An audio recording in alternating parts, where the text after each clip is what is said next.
UCLA and our staff, Dan Guerrero, our athletic director, and our players, we just want to thank the city of El Paso for an amazing experience. And Walker and Bernie are the two in here that I recognize being around us the most. Just thanks to your committee for hosting us and putting on a great experience for our kids, for our staff, for our families, for everybody. It truly was a wonderful week, capped off by a big win today. Really fun game to play in. Tight, great defense being played in the first half, which is what I like. And then, you know, we kind of broke it open a little bit in the second half. Credit to our players. I want to thank our fans that traveled all the way here from California and supported us. It was great to hear people up there cheering for the Bruins. And special thanks to our players. You know, our players are selfless. They care about each other. They care about this team. They care about their school. They care about doing the right thing.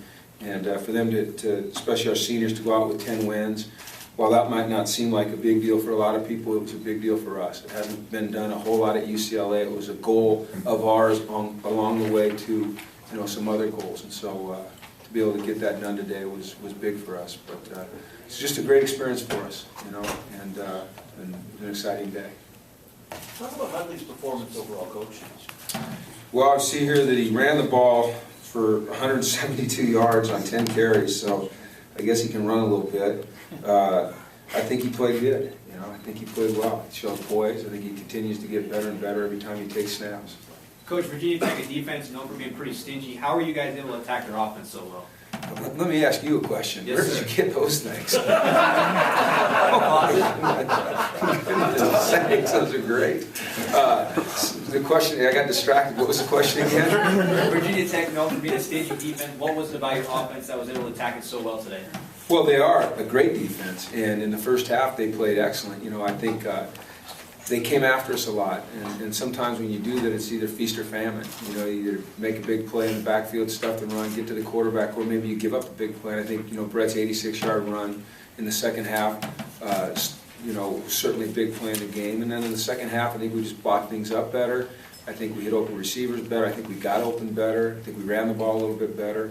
And, you know, we just kind of got back to doing what we do best, playing with better tempo. We weren't as uptight. And, you know, to be able to do that against the defense, I think that we came into this game, they were 8th in the country in scoring defense, and to be able to put up some points like that, it's a credit to these guys and Noel Mazzoni and our coaches and really everybody. Was the turning point of the game Logan Thomas getting knocked out? Oh, I don't know. I mean, that was certainly a key point, but I don't know if it was the key point. Is the best thing having Huntley play well, the worst thing having Huntley play well because he's now going to make a decision? Well, it depends what you're talking about playing well. 10 carries for 172 yards, that's good running the football. Yeah. But, you know, 16 for 29, Brett, I don't know. No, I'm just kidding. I'm teasing. Look, Brett is a great football player, and, you know, we certainly want him to come back. And he and I have had a lot of discussions about that, and he'll make the decision that he thinks best for him and his family. We'll support it no matter what it is. Yeah, well, Jim, you think Brett can benefit? How can he benefit from coming back? So awkward questions you're asking me in front of him. I just think this. How do you feel about these questions? I think quarterbacks get better by playing the game. I think they get better by getting snaps. I think if you're going to go to the National Football League, whatever position you're going to play, you want to be as prepared as possible and as polished as possible. The National Football League is, as Jerry Glanville just says, it stands for not for long. And that's not just for coaches, that's for players. And if you are at a premier position and you don't perform, your ass is out. And that's the bottom line. Coach, after you muff the punt, the defense makes a big stand, and then the offense goes on a 12-play drive. Talk about just that kind of that moment in the game. Well, I think just our defense going out, we blitzed them 3 plays in a row, right, AB? And made good plays and kept them out of the end zone, held them to a field goal. And then, you know, our offense has done a great job this year of responding when they needed to respond. You know, I think that's a great credit to Brett and his competitiveness, you know, just kind of shouldering the load. And when we needed to put a drive together to respond to what an offense has done to our defense, you know, they were able to do that. How do you balance your desire for Huntley coming back with what's best for him? What's that, I'm How do you sorry? balance like your desire, obviously, for him to come back as opposed to leaving? Well, you know what, I just think that this is the wrong time to be talking about Brett coming back. No offense to the question. We should be celebrating the win that the UCLA Bruins football team just had. And I don't think it's fair to right now to the rest of the team to be focusing on one player. This was a great team win. This was a great team victory. This was great for our university, our coaching staff, and every player in that locker room. So for me to stand here and spend a half hour talking about one guy is really unfair. So I'm not going to do it anymore. Talk about the 10th win this year for the Bruins. 10th win was great for the Bruins. You know, it was one of our goals, and we were able to get it done. Obviously, last year was such a big step forward. How does this season, this step forward, kind of compare to that? You know, we're on a journey. You know, we've got a destination in mind, and it's going to take us a while to get there, but it was just another step in the right direction. Jim, how did the game plan change when Logan was out? It didn't. We didn't change anything, no. No. I hope the young man's okay. He's good, yeah. Is he okay? Yeah, he's good, man. Good. How does this set the tone for next season? I don't know. Just, you know, it's always good to win your last game. It gives you a positive feeling going into the off season. But there's, you know, there's always a lot of change. A lot of things happen. You know, we gotta continue to build on the momentum that we have right now.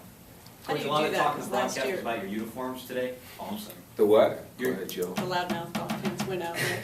What's that? I said, how do you guys ensure that the last time UCLA won 10 games was after the Sun Bowl here in 2005, and then a bunch of 6-win seasons? And Really? 7-win seasons. How do you maintain that consistency now that you've reached that plateau? Well, I mean, we don't worry about stuff that, you know, we weren't a part of, so I couldn't care less about what happened at the last Sun Bowl or what happened after the last Sun Bowl. For us, it's about just continuing to nurture the culture that we're creating and hold ourselves to a high standard and work hard and continue to make progress towards our ultimate goal. And, you know, we're continue to put good players in our program that care about being a good football player and on a good football team, and so that's what we'll continue to do. Jim, can you talk about Jordan Zumwalt and what this game kind of meant for him, giving his last game? Co-MVP, I thought he played the best game I've ever seen him play. I mean, he was unbelievable out there today from start to finish. He played great, and I was so happy for him to be able to do that his last game. I mean, I can see A.B. over here shaking his head.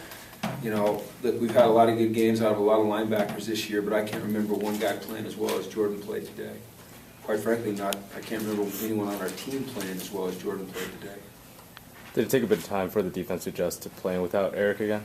No, not really. I thought we started fast and played well the whole game on defense. We didn't get 10 points, so it's pretty good. A big talking point in the telecast was your uniforms today. I guess a lot of people were expecting the traditional baby blue. What was I guess, how do you guys decide what uniforms and the ones you wore today, what was like special about them? Probably the way you decide what pants you wear, you know. Let's do one more for Coach, and then we'll have pressure for Coach, the thing about they're not making a statement. This is a national. I know all your games are on TV, but this was different. This was you had the whole national landscape to sell. Like anything about making a statement about the program, you think? I don't know. I mean, I've said it before. I'm not into big statement things, but I mean, in terms of the direction we're heading, yes. You know, I know that this was a big game. It helps us in recruiting, I can tell you that. When you play on national TV and you play well, I already heard from 10 or 15 recruits, quite frankly, after the games. They're excited about what we're doing. People are excited about what's happening at UCLA. We're excited about what's happening at UCLA. We've got to continue to nurture it. We've got to continue to make sure that it grows into the special thing that we think it can be. You know, we're not even close to where we need to be, not even close to where we can be. We've got to continue to grow, and we will. One quick thing, the last touchdown pass. Yeah. Some people could look at it like you're piling on. What was the thought process? Yeah, I can see that. You know, I kind of dropped my head a little bit, you know, especially when you're playing against a legend like Frank Beamer. You know, I can't tell you that I felt real good about that. It was one of those plays where there's a lot of options, you know, and I think, Brett, the option that his read took him to was the go route to Shaq. I will tell you this, Shaq had a frustrating game, and so all that I felt about, you know, feeling bad about scoring that extra touchdown on Frank Beamer, it was counteracted by the great joy I felt in seeing Shaq Evans make his last catch as a UCLA Bruin for a touchdown in a bowl game for Brett Hundley. So that's how I balanced it out in my mind. You can't mention Hundley. You I can't, well, I can. You just can't. All right, thanks, everybody.